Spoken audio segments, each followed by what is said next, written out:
Hello there, welcome to Siyasat TV. It is Thursday, March 25th, 2021. I am Sumayya Junaid Ahmed in Hyderabad, where we get you all the big news stories of the day from across the India and the world.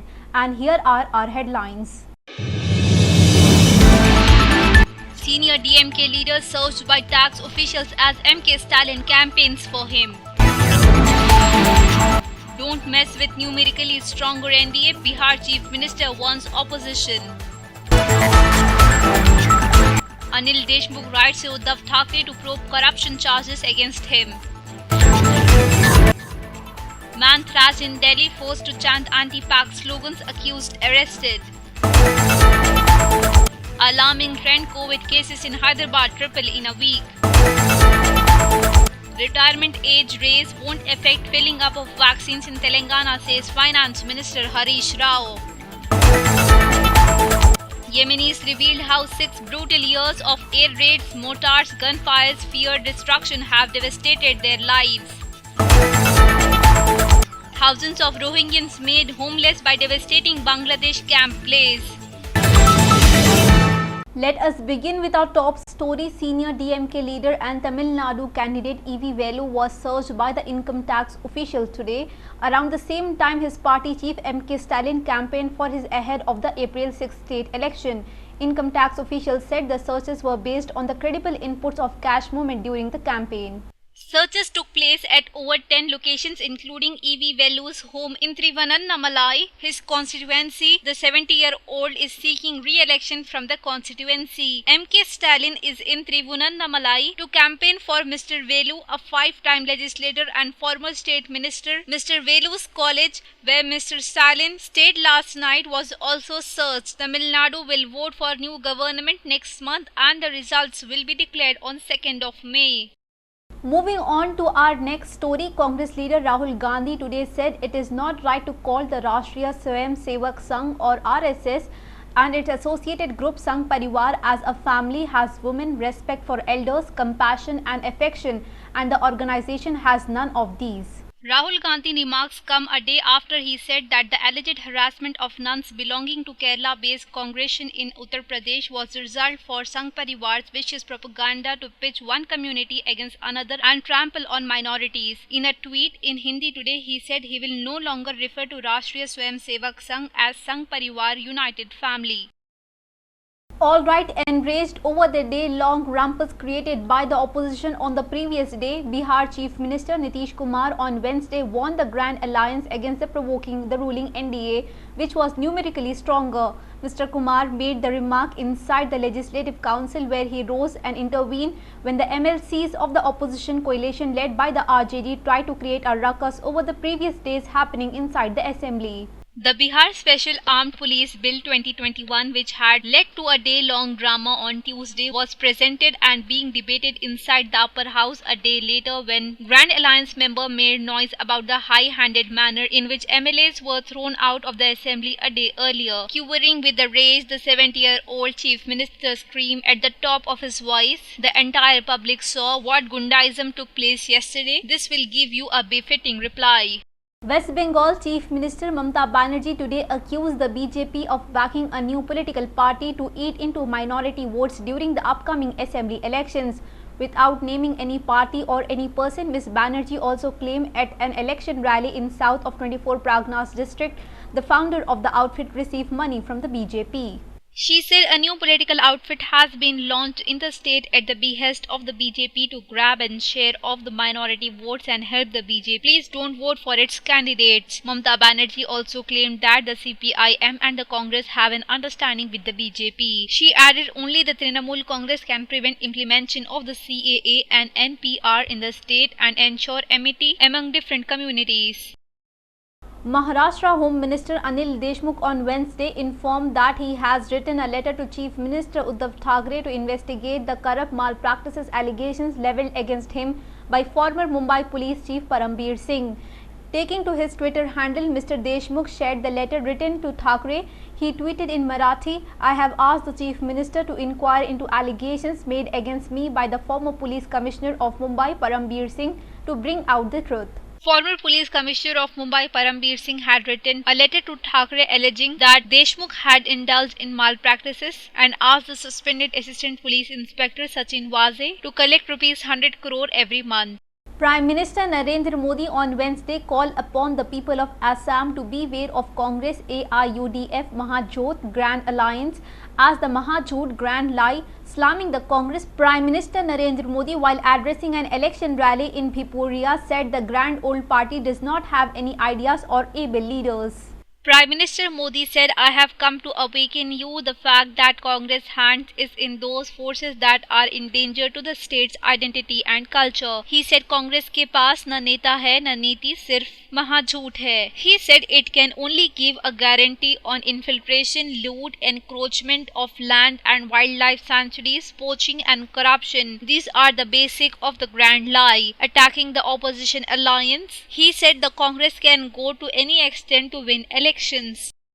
After a video that shows a man in Delhi being thrashed by another man as the forced to chant Pakistan Murdabad was widely shared on social media, police said the accused has been arrested and an FIR has been filed in the case. The disturbing clip shows the accused Ajay Goswami thrashing the other man. He pins him down to the ground and tells him to say loudly Hindustan Zindabad and Pakistan Murdabad. As the man being beaten up holds Goswami's feet, he shouts angrily, "Leave my feet." Voices of the other man, probably recording the video in the northeast Delhi Khajuri Khas locality, can be heard as they curse this man being roughed up. They tell him to chant Asaduddin Owaisi Murdabad. Mr. Owaisi is a Lok Sabha MP and the President of the All India Majlis-e-Ittehadul Muslimin. In a tweet, Deputy Commissioner of Police Northeast Sanjay Kumar said a video of Khajuri Khas incident is in circulation on social media. Cognizance of the incident has been taken and a criminal case has been registered. The accused has been arrested and the investigation of the case is in progress. Police said Ajay Goswami was also named as an accused last year in Delhi riot case.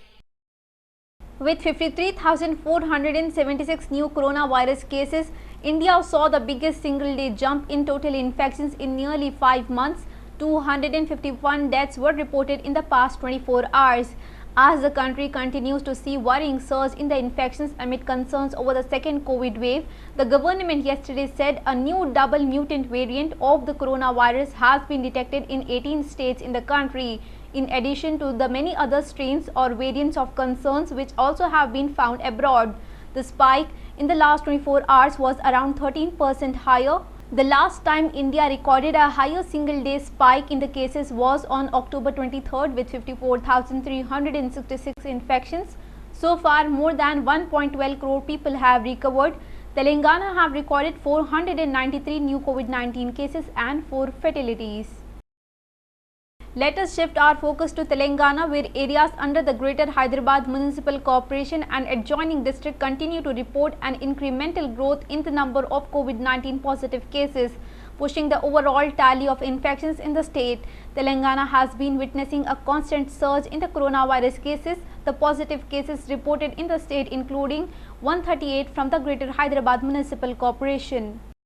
Authorities said on Wednesday all ongoing and scheduled exams of degree, PG and other courses under university in Telangana have been postponed following a temporary closure of educational institutions due to surge in COVID-19 daily cases in the state.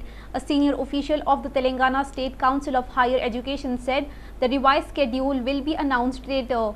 The Telangana government on Tuesday announced that educational institutions would be temporarily closed from Wednesday and online classes would be offered to prevent the spread of the coronavirus. Earlier, some universities had issued notification that ongoing supplementary regular examinations of all UG and PG courses shall be conducted as per the schedule.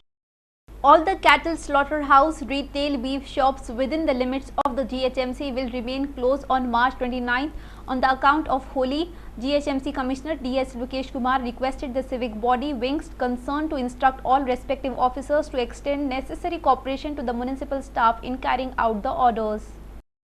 Today morning, Hyderabad Ranga Reddy Mehboob Nagar MLC elect Surabhi Vani Devi had narrowly escaped an accident when her car rammed into the gate near the parking space at the Legislative Assembly. The incident took place after the car driver dropped Vani Devi at Assembly. The front end of the car was completely damaged in the accident. The vehicle is said to be driven by Vani Devi's gunmen when the accident occurred instead of the car driver. The security said that the gunman did not have proper knowledge in driving and drove the car in the absence of the car driver. The police at the assembly rushed to help gunmen after hearing the loud sound in the premises. Telangana Assembly today unanimously approved the retirement age enactment bill of the government staff in Telangana. Accordingly, the retirement age of the government employees in the state have been raised from 58 years to 60 years. At present, the retirement age in the state for employees was at 58 years and 60 years and 65 years for grade 4 employees and court employees respectively. Speaking in the assembly, Finance Minister Harish Rao said the retirement age of the employees in some state in the country was at 60 and 62. Chief Minister K. Chandrasekhar Rao has fulfilled the promise made in the election manifesto to enhance the retirement age to 61. The decision has been taken by the government to utilize the experience of the employees for some years. Moving on to our international news, this week the war in Yemen enters its 7th year. The country is once again hitting the headlines because of a new famine warning it's threatening to millions of people. But this is only the latest in the series of fully preventable tragedies for the nation, all of which are rooted in the unending conflict. In 2014, the Iran-backed Houthi armed group seized control over the large swaths of the country, including the capital Sana'a. The conflict escalated significantly in March 2015 when Saudi Arabia and the United Arab Emirates assembled a United States-backed military coalition in an attempt to restore government of President Abdul Rabbu Mansur Hadi. 6 brutal years of the air attacks, mortars, gunfire, fear and destruction have today left the country almost unrecognizable. South Korea, Japan and the United States confirmed this morning launch, with Japanese saying at least 2 banned ballistic missiles were fired into sea. North Korea launched 2 suspected ballistic missiles into the sea off eastern coast. Japanese Prime Minister Suga Yoshihide said today morning in a launch confirmed by the South and the United States, in which the midst of review of policy towards the repulsive state.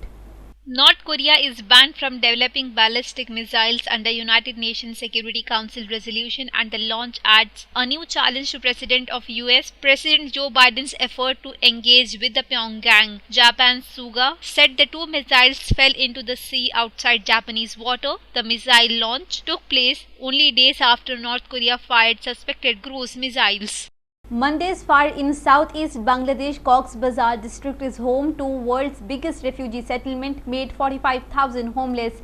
Authorities and volunteers from aid agencies in southeast Bangladesh was rebuilding shelters for thousands of Rohingya refugees who lost their bamboo and plastic dwelling to a devastating fire that killed at least 15 people, including children. Thousands of refugees became homeless in Monday's fire that raged through Bhalukali camp at Yukia in Cox's Bazar district, home to more than 1 million Rohingya refugees from neighboring Myanmar. The International Organization for Migration said more than 10,000 families lost their homes. The fire also destroyed dozens of learning centers for children, clinics, markets, and aid distribution centers. On Wednesday, different aid agencies supplied construction materials such as bamboo rope, polythene and corrugated tin sheets for rebuilding the shelters. But the devastation was widespread and it could take a while to rebuild what was destroyed. Before we wrap up our bulletin, let's have a look on our headlines. Senior DMK leader searched by tax officials as MK Stalin campaigns for him. Don't mess with numerically stronger NDA, Bihar Chief Minister warns opposition. Anil Deshmukh writes to Uddhav Thackeray to probe corruption charges against him. Man thrashed in Delhi, forced to chant anti-Pak slogans, accused arrested. Alarming trend, COVID cases in Hyderabad triple in a week. Retirement age raise won't affect filling up of vaccines in Telangana, says Finance Minister Harish Rao. Yemenis revealed how 6 brutal years of air raids, mortars, gunfires, fear, destruction have devastated their lives. Thousands of Rohingyans made homeless by devastating Bangladesh camp blaze. Well, that is the Siyasat TV English news for this Thursday. Thank you for watching. I am Sumaya Junaid Ahmed. Have a great day.